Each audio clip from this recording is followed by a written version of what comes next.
Hey everyone, Coach and Hoka athletes, Canaday here with another Training Talk Tuesday. Well, it's a little past Tuesday. Apologize for that. I believe this is episode number 30. Again, we have a whole playlist where I answer your top voted questions. We're going to dive right in to the top voted one. Sorry, just as a side note, if you didn't see my posts all across social media and even on this YouTube channel update on Monday, several days ago, we had a pretty bad disaster. The apartment that Sandy and I lived in for the last 4 years in Boulder, our home burned down, and it was part of this big apartment complex, and everyone got out safe. All people got out safe at least, and everyone evacuated and is safe. But the whole apartment complex, over 80 apartment condos, have been pretty much destroyed, and our apartment especially was totally destroyed. Being on the top floor, it went up into the roof and everything collapsed, or there's nothing left. So we've been hopping around, and I'm going to talk about that more on a personal vlog. So that's why there's been a bit of a hiatus and delay here, and I'm in different accommodations. You will never see the hand-painted mountain wall ever again. At least not that version of one. So let's dive in. Here's the top voted question. Hope you guys are doing well. It's been a tough last couple of days, but following on, here it is. How do you bridge the gap when you have a predicted marathon time that is slower than your current half marathon time? In my case, 1:32 half marathon, but my marathon is 3:26 when it should be more like 3:11. Should I do more tempo runs or more weekly mileage? Your suggestions greatly appreciated. Current mileage is 45 miles per week. So 45 miles per week, what is that? 70 kilometers? I'm going to put the conversion there. And I noticed in the comments below that, I believe he said he's fairly new to running within the last, been a runner for less than 5 or 6 years. We consider that fairly new. But in terms of actual age, I think I'll have to correct this, maybe 56 years old. So there's a couple different things on that. And part of it's your running age and chronological age. Part of that's the idea of aerobic base. And again, I've talked probably dozens of training talks over the years on the importance of aerobic base building for endurance events and taking your easy days easy. And I can't hammer home that point really enough. It's something I've talked about a lot. Probably for 12 years actually, and I don't want to be too repetitive with this. So the first thing is I say you plug the time into something like Jack Daniel's distance running calculator formula, right? The equivalency tables, and say, okay, well, if we type in 1:32 half marathon, it spits out, it's about 7:01 per mile pace, and the equivalency to that roughly could be about 3:11. Now, that doesn't necessarily mean you're going to run 3:11. There's some people that naturally are just better at the 5K or 10K and half marathon, and they have more speed.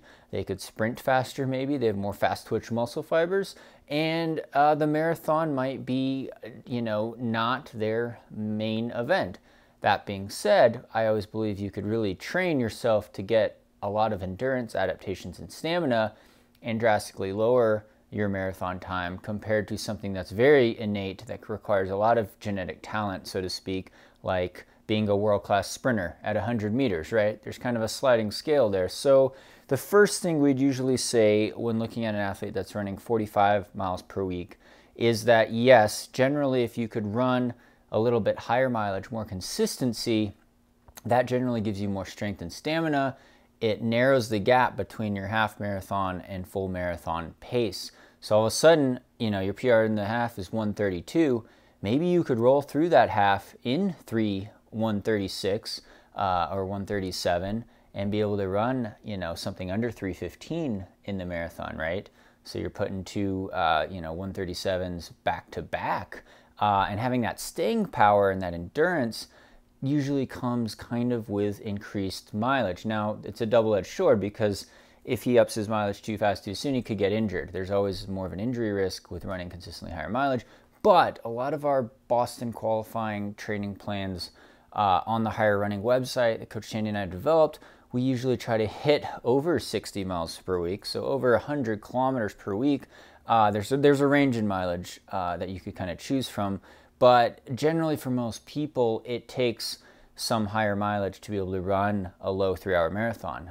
Depends on your level of natural ability, right? Someone who's super talented like Kipchoge might be able to run a really fast marathon on, barely any mileage, right? 20 miles a week, 32K a week, whereas other people might have to run 100 miles per week or 160 kilometers per week if they have the time and energy for it and don't get hurt to be able to pull off a Boston qualifying time or to bridge the gap between their 5K and 10K and half marathon predicted times and what that means in the marathon. So consistency and aerobic base building, and part of the reason we always preach take your easy days easy so much is because when you're increasing the mileage, when you're all of a sudden going from running 4 or 5 days a week to running 6 or 7 days per week, it's a lot of stress on the body, it's a lot of risk, you're spending more time and energy, maybe getting less sleep, it's kind of a tough trade-off.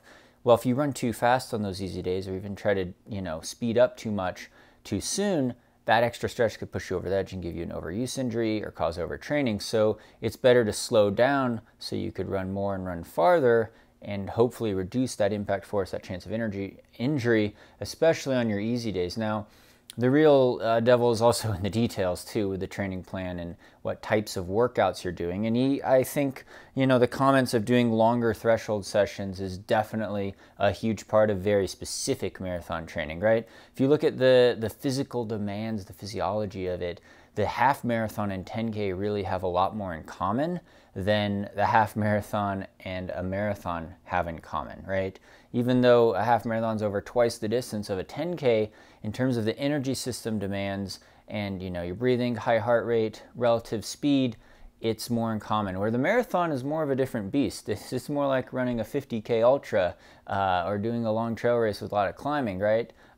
So there's a genetic component, there's a trained component where you could really bridge that gap and improve your endurance and stamina, especially with consistent aerobic base building, consistent high mileage, and doing higher quality long runs. And again, to end this talk, I'll say check out my training playlist library, especially the marathon specific training workouts, talking about some workout examples, what it takes to qualify for the Boston Marathon, what it takes to run maybe under 3 hours in a marathon, or both. For some people, that would be the case. You're going to need a sub 3. But, if you check out some marathon-specific workouts, types of quality long runs that you could do, not just necessarily at marathon pace, but throwing in surges and timed intervals, so to speak, at half marathon pace, because there's a lot of benefits right around that lactate threshold. Half marathon to 10K race pace, current race pace, you get a lot of really good benefits, aerobic adaptations, and a lot of efficiency and speed endurance, so to speak, because it's all about building that stamina and aerobic base. Also check out all the aerobic base building talks I've done over the years. So that would be my key takeaway. The other final note I'd leave you with is you do have to consider your injury risk and weigh that. You do have to consider your chronological age and consider that, as well as, life stresses, family stresses, work stresses you may be juggling and balancing. You don't want to lose too much sleep, so you could hit a certain mileage and be a slave to the numbers, so to speak. You want to still be healthy. That's really the name of the game as well, so you could be consistent. And if you have a little bit more mileage under your belt, it generally adds endurance and strength, as long as you have a good balance in the types of workouts you are doing. So thank you so much for following along on these training talks. It really helps me. If you subscribe on here, like these videos, share them across social media. Again, check out the playlist. I'm going to have hopefully more exciting stuff going on in the near future. Definitely moving scenery, I'll tell you that. More vlog updates on that. Sandy and I try to overcome this adversity, and really appreciate all your support. People that have purchased training plans from Higher Running. It means the world to us, especially this week and now. Supporting our coaching business. Hopefully you could find a training plan on there that works well for you. But thank you from the bottom of my heart. All the supportive comments. It's just the running community is really great and generous. And yeah, more on that later. But thank you so much. Hope you're doing well. And thanks to the Patreon supporters also for making this YouTube journey and channel really possible. So thank you from the bottom of my heart. Hope you're doing well. Stay tuned for more via 2Max Productions.